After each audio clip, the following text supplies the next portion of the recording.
अलबत्ता आपको यजीद के पास पहुंचा दिया जाएगा, आप बैत कर लेंगे। और बाकायदा तौर पर क्या है, एक फौजी दस्ता भी क्या है तकरीबन 30 लोगों का वगैरह इन्होंने इनके साथ दिया और कहा कि अमन अमान के साथ इनको यजीद के पास दिमश्क के पहुंचा दो। और ये अमन अमान के साथ सारी चिट्ठियों को बोरियों में भरते हुए यजीद के पास दिमश्क की जानिब क्या है रवा दवा हुए करबला के मैदान में पहुंचे। यही कूफी लोग जिन्होंने क्या है बुलाया था इमाम हुसैन रदी अल्लाह तआला अन्हु को मक्का मुकर्रमा से हजारों खतूत भेजकर, हजारों चिट्ठियां भेजकर अब इनका क्या है दम घुटने लगा कि इमाम हुसैन हमारा सारा सबूत चिट्ठियां क्या है बोरियों में भर कर क्या है ले जा रहे हैं यजीद के पास। उनको जब मालूम हो जाएगा इन चिट्ठियों में चूंकि हमारा नाम और साइन सब कुछ मौजूद है, यजीद तो पढ़ेंगे मालूम हो जाएगा हुसैन को वरगलाया किसने था, बहकाया किसने था और हमारे खिलाफ खलीफा बनाने के लिए किसने इनको तैयार किया था। वो सारे सबूत बोरियों में चिट्ठियों की शक्ल में मौजूद है। उस वक्त हम सब के सर गिने जाएंगे, सब कत्ल कर दिए जाएंगे, एक भी नहीं बचेंगे। कूफियों ने क्या है मीटिंग की और मीटिंग करने के बाद ये खदशा जाहिर किया और कहा उपाय क्या है, एक ही उपाय है कि हुसैन को क्या है वहां ना पहुंचने दिया जाए और पहुंचने से पहले ही उनका काम तमाम कर दिया जाए। फिर ये कूफी लोग क्या है हथियार लेकर लैस होकर असलहा लेकर निकले और मैदानी करबला अभी क्या है पहुंचे थे हुसैन रदी अल्लाह तआला अन्हु फौजी दस्ते के साथ जो उबैदुल्लाह इब्न ज़ियाद जो उनको अमन अमान के साथ वहां पर भेज रहे थे वहीं तक पहुंचे हुए थे। और कूफी क्या है आनन फानन और शिया लोग आनन फानन वहां पर पहुंचे और इमाम हुसैन रदी अल्लाह तआला अन्हु को इन लोगों ने घेर कर कत्ल कर दिया। इमाम हुसैन रदी अल्लाह तआला अन्हु करबला के मैदान में शहीद कर दिए गए। और इनको शहीद करने वाले कौन थे इतना वक्त नहीं है, पहले भी हम बता चुके हैं, ये शिया लोग थे, कूफी लोग थे। इन्हीं लोगों ने क्या है इमाम हुसैन को मदीना मक्का मुकर्रमा से बुलाया था कि हम आपको क्या है खलीफा बनाएंगे यजीद के मुकाबले में और उनको दस्तबरदार कर देंगे वगैरह। और इस तरह से लालच देकर और खतूत पर खतूत चिट्ठियां पर चिट्ठियां भेजकर इनको बुलाया। और बुलाने के बाद फिर यही कूफी लोग जिन्होंने क्या है इससे पहले हजरत अली को कत्ल किया था, इनके बाप को, इनके भाई हजरत हसन को जहर देकर मारा था, वही कूफी लोग हैं, वही शिया है कि हुसैन के आने के बाद और उसके बाद फिर यही क्या है पलट गए और इसी तरह से क्या है दुश्मन हो गए। और देखा कि यजीद की फौज और यजीद के गवर्नर जब देखा कि वो लोग दबाव ज्यादा बनाने लगे तो पलट गए। और पलटने के बाद जो हुसैन को इन लोगों ने बुलाया था कि हम खलीफा बनाएंगे उल्टा हो गए, अब उन्हीं के दुश्मन हो गए, उन्हीं के दुश्मन हो गए। हुसैन को इन लोगों ने मिलकर शहीद कर दिया। हुसैन रजी अल्लाह तआला अन्हु ने बाकायदा तौर पर क्या है वहां पहुंचने के बाद मुख्तसर में बतला रहा हूं जो उस वक्त क्या है गवर्नर बनाकर सरजमीन इराक में भेजे गए थे उबैदुल्लाह इब्न ज़ियाद, उनके सामने इन्होंने शर्तें रखी कि या तो मुझे वापस जाने दिया जाए मक्का मुकर्रमा या तो फिर मुझे क्या है इस काफिरों की सरहद में जाने दिया जाए कि वहां लड़कर मैं शहीद हो जाऊं, या तो फिर क्या है या तो फिर यजीद के पास क्या है दिमश्क जाने दिया जाए कि मैं उनके हाथ पर बैत कर लूं और उनको खलीफा क्या है तस्लीम कर लूं। ये तीन उन्होंने शर्तें रखी।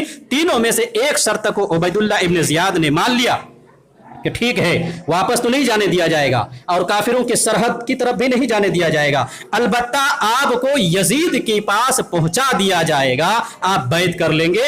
और बाकायदा तौर पर क्या है एक फौजी दस्ता भी क्या है तकरीबन 30 लोगों का वगैरह इन्होंने इनके साथ दिया और कहा कि अमन अमान के साथ इनको यजीद के पास दिमश्क के पहुंचा दो। और ये अमन अमान के साथ सारी चिट्ठियों को बोरियों में भरते हुए यजीद के पास दिमश्क की जानिब क्या है रवा दवा हुए करबला के मैदान में पहुंचे। यही कूफी लोग जिन्होंने क्या है बुलाया था इमाम हुसैन रदी अल्लाह तआला अन्हु को मक्का मुकर्रमा से हजारों खतूत भेजकर, हजारों चिट्ठियां भेजकर अब इनका क्या है दम घुटने लगा कि इमाम हुसैन हमारा सारा सबूत चिट्ठियां क्या है बोरियों में भर कर क्या है ले जा रहे हैं यजीद के पास। उनको जब मालूम हो जाएगा इन चिट्ठियों में चूंकि हमारा नाम और साइन सब कुछ मौजूद है, यजीद तो पढ़ेंगे मालूम हो जाएगा हुसैन को वरगलाया किसने था, बहकाया किसने था और हमारे खिलाफ खलीफा बनाने के लिए किसने इनको तैयार किया था। वो सारे सबूत बोरियों में चिट्ठियों की शक्ल में मौजूद है। उस वक्त हम सब के सर गिने जाएंगे, सब कत्ल कर दिए जाएंगे, एक भी नहीं बचेंगे। कूफियों ने क्या है मीटिंग की और मीटिंग करने के बाद ये खदशा जाहिर किया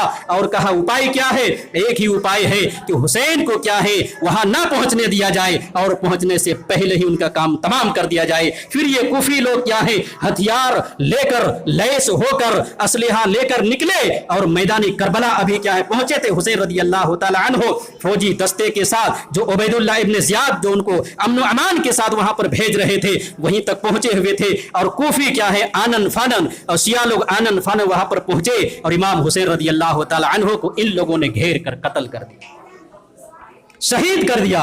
ये कत्ल करने वाले कूफी, कत्ल करने वाले शिया, मातम करने वाले शिया, ताजिया उठाने वाले शिया और इस तरह से क्या है गम मनाने वाले शिया, ये सब कुछ इन लोगों ने किया। और एक बेटा इमाम हुसैन का ज़ैनुल आबिदीन नाम का जो छोटा था, बीमार था, ये बच गया, इनको छोड़ दिया गया और सबको कत्ल कर दिया गया। ये इत्तेफाकी तौर पर इमाम हुसैन को शहीद कर दिया गया। और फिर रोने धोने लगे तो उसी बेटे ने जो बचा हुआ था कहा इन हाउलाइ यबकून मन क़तलना गैरहुम, ये लोग रोते हैं, मातम मनाते हैं, इनके अलावा हमारे बाप दादा को कत्ल किसने किया है? कत्ल किसने किया?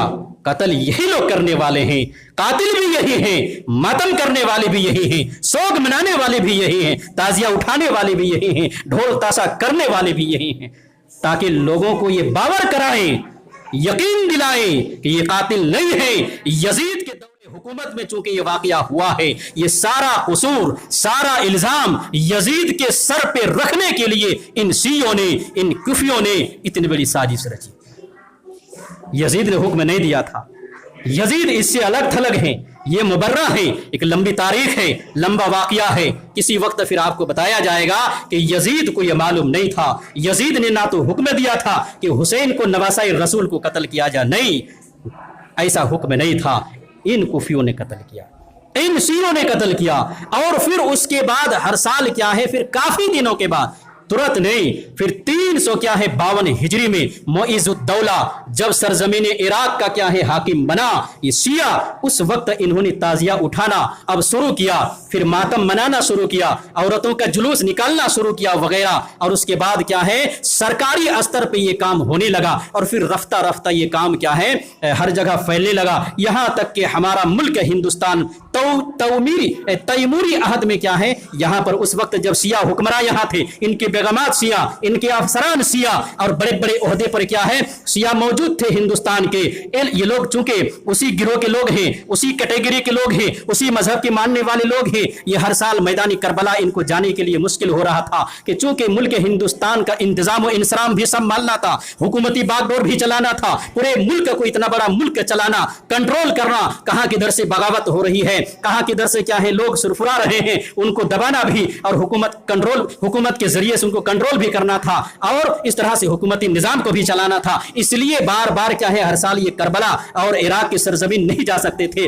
इन्होंने क्या है बाकायदा तौर पर करबला की सरजमीन से इमाम हुसैन रज़ी अल्लाह तआला अन्हु की कब्र की नकल मंगवाई, मिट्टी मंगवाई और उसके बाद हिंदुस्तान में क्या है ये ताजिया उठना शुरू हुआ, ये शियों में शुरू हुआ, फिर बरेलियों ने क्या है इसको अपनाया और आज क्या है अक्सर लोग जो बरेली तबका के हैं ये क्या है ये कब्र के जो पुजारी हैं ये इमाम हुसैन के क्या है नाम पर क्या है उनका ताजिया उठाते हैं, ये उनकी कब्र है और लाखों अरबों रुपया क्या है खर्च करते हैं, ये शिर्क वाला काम करते हैं, उन्हीं के आगे फिर मांगते हैं, झुकते हैं वगैरह। और फिर कितनी बिदअतें इसमें हो रही है मुख्तसर मैंने आपको बताया। तो इमाम हुसैन रज़ी अल्लाह तआला अन्हु 10वीं मुहर्रम को सन 61 हिजरी में शहीद कर दिए गए। 1400 जमाना गुजर गया, इस्लाम ने तो औरतों के लिए सिर्फ 3 दिन शोक मनाना जायज करार दिया है और अपना शौहर मर जाए तो 4 दिन 10 दिन 1400 साल हो जाने के बाद भी इनका मातम खत्म नहीं हो रहा है, जबकि इस्लाम के हुक्म ही नहीं है। तो किस नीयत से, किस नजरिए से, किस मजहब की बुनियाद पर फिर ये मातम करते हैं, जबकि इनसे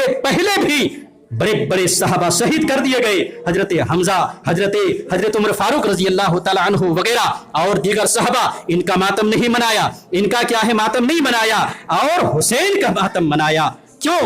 यही राज छिपा हुआ है ताकि यजीद पर यह इल्जाम रखा जाए कि कातिल यजीद है, जबकि कातिल खुद ये। तो अपने जुर्म को छुपाने के लिए ऐसा इन लोगों ने किया, एक गलत काम का रिवाज दिया और पता नहीं ये गलत काम कब तक चलता रहेगा। जब तक चलता रहेगा तब तक जिन लोगों ने इजाद किया है उन सब का गुनाह उनके सर जाता रहेगा वगैरह। तो मालूम ये हुआ कि 10वीं मुहर्रम को सिर्फ रोजा रखना, 9वीं मुहर्रम को सिर्फ रोजा रखना यही सुन्नत है। ताजिया उठाना ये बिदअत और शिर्क पर मबनी है। मातम करना इस्लाम में क्या है हराम है। उस दिन ईद मनाना भी क्या है दुरुस्त नहीं है। खाना पकाना उस दिन क्या है डिशें तैयार तैयार करना और अनवाउ अक़साम के क्या है खाने पीने की डिशें तैयार करना वगैरह, एक खुशी मनाना, ईद मनाना, ये भी जायज़ नहीं है, ये सब हराम है। क्यों? इसलिए कि इस्लाम ने सिर्फ 2 ईदें रखी है साल भर में, वो एक ईद उल फित्र है, एक ईद उल अज़हा है, तीसरी कोई ईद नहीं है। बाकी जो भी सुन्नत तरीका जहां जिस मौके पर हमको मिलता है उस तरीके पर हमें क्या है अपनी जिंदगी बसर करनी है।